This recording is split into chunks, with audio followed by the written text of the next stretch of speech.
It is no secret that being a police officer is one of those jobs where one has to be equipped to expect the unexpected. There is no telling what could possibly happen on the job.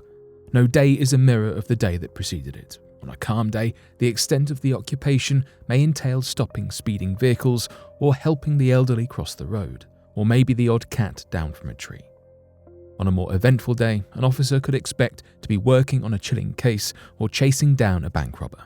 However, it turns out that the job may just so happen to also consist of paranormal or maybe even extraterrestrial and supernatural happenings.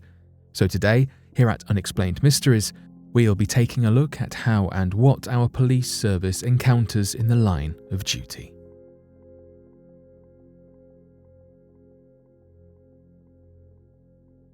Sheriff Herbert Schirmer abducted by aliens.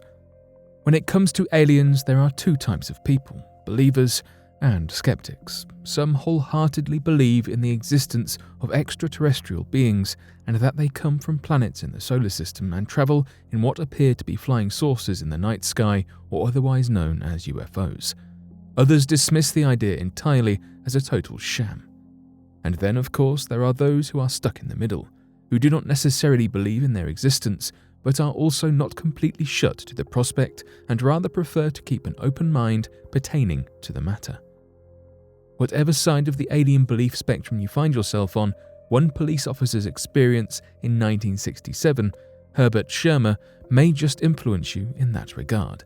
One fateful and otherwise uneventful winter night around 3 a.m. on December 3rd, 1967, Schirmer was going about his usual policing duties in Ashland, Nebraska.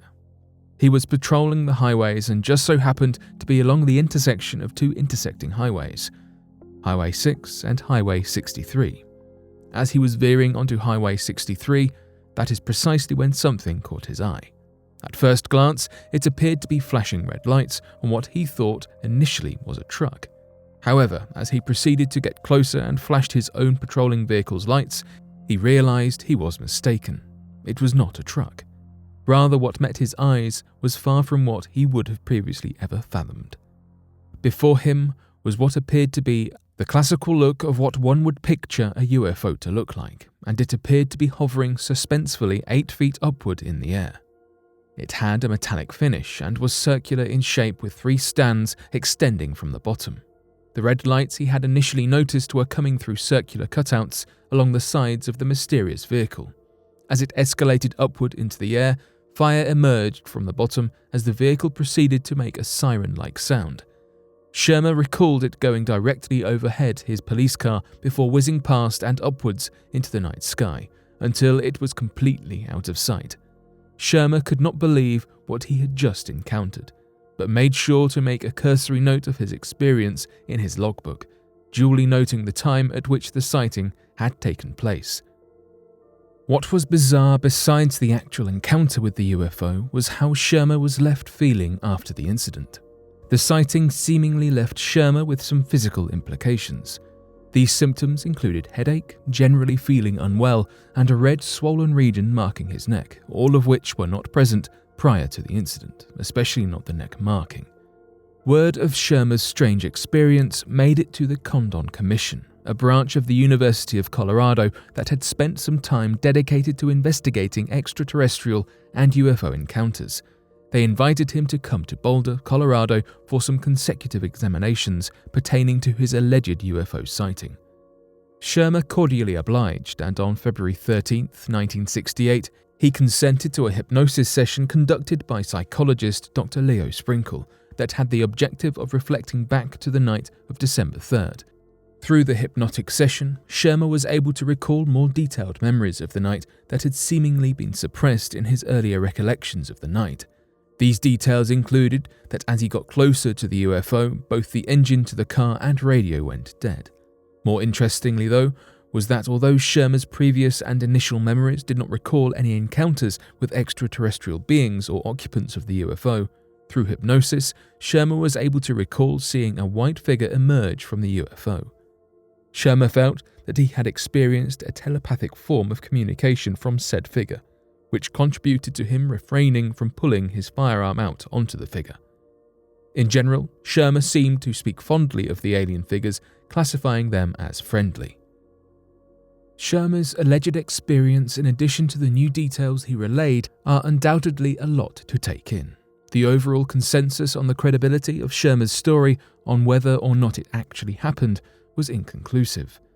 The Condon Commission felt that there was not enough proof or evidence to substantiate the alleged UFO sighting Shermer claimed, since the only thing that they could go off was his own words, and since Shermer was the only witness, that was simply not enough to be deemed credible. This is not to dismiss Shermer's claims as lies, however. The psychologist that examined him and conducted the hypnotic session held the belief that Shermer firmly believed in and was fully confident in his claims, and that to him, they were a true reality.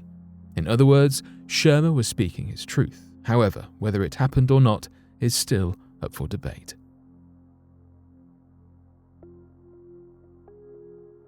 Detention Officer Bob Edwards and the mysterious mist.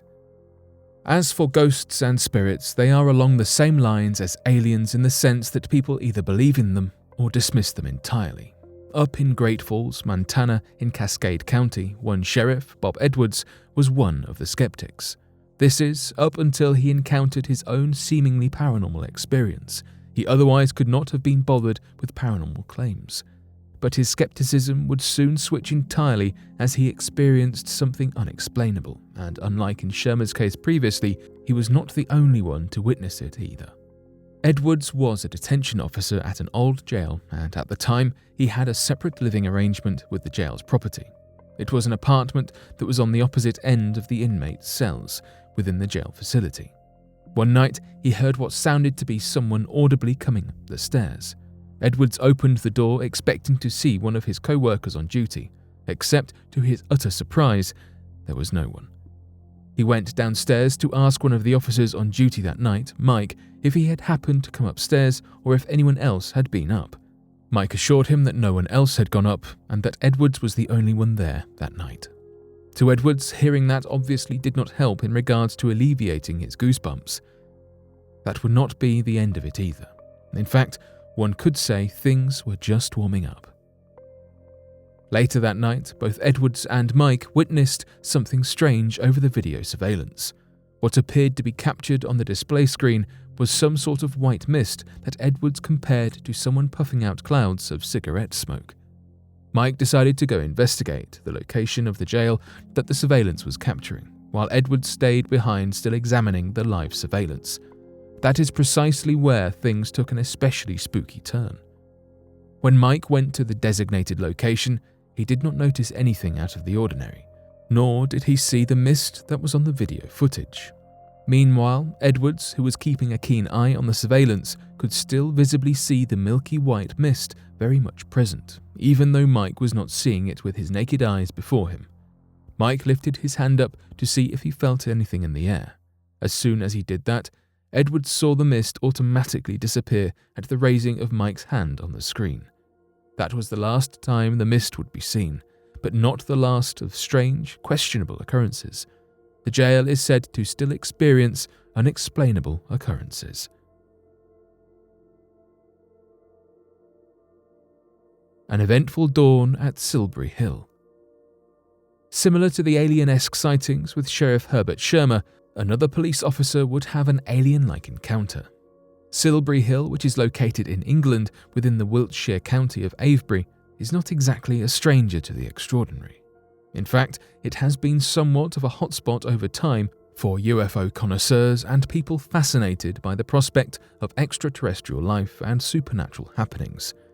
It is, as its name suggests, a hill, but rather a large one, standing at 131 feet in stature and erected by mankind. The exact reasoning behind it being built is not known, but that does not stop people from entertaining different possibilities, some of which have gone to the extent of hypothesizing that it holds some type of magical element or confines a hidden treasure within. In the summer of 2009, an anonymous police officer who happened to be off duty at the time was cruising along the A4 highway, which happens to give a decent view of the ambiguous Silbury Hill. It was early morning around dawn when he noticed a crop circle. A crop circle is a term used to describe flattened crops that form some type of shape.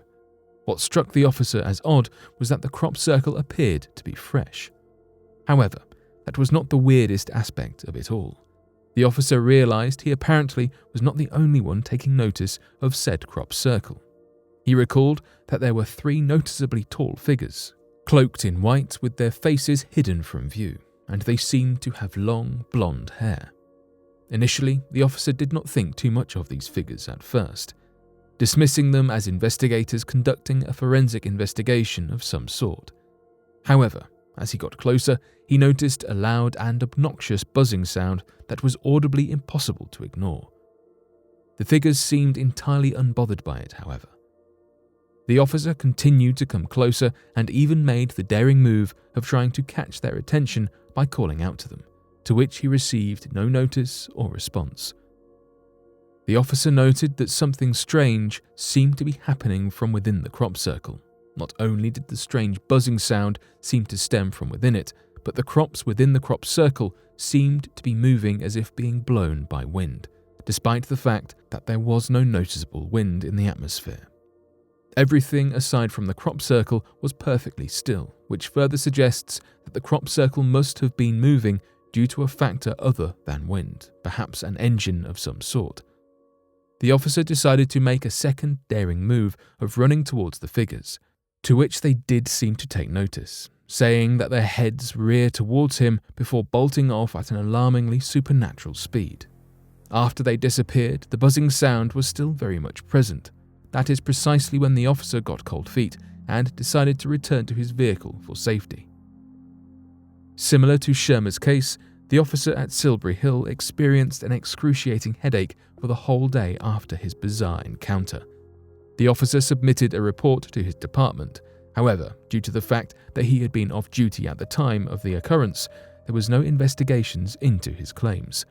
Although there were no other witnesses besides the officer himself, or at least none that have come forward, strangely enough, there were other uncanny accounts from people who had noticed an odd black helicopter hovering in precisely the same location. It is not exactly the same as a witness account, but what are the odds of a strange, unmarked helicopter being at the same spot? Is it pure coincidence, or perhaps a subtle confirmation of the officer's extraordinary encounter? With all of the talk of bizarre alien encounters and paranormal happenings in today's video, where does that leave you? What is your take on these strange police encounters? Do you see these encounters as purely fictional tales, or do you find substance in the claims made by these officers?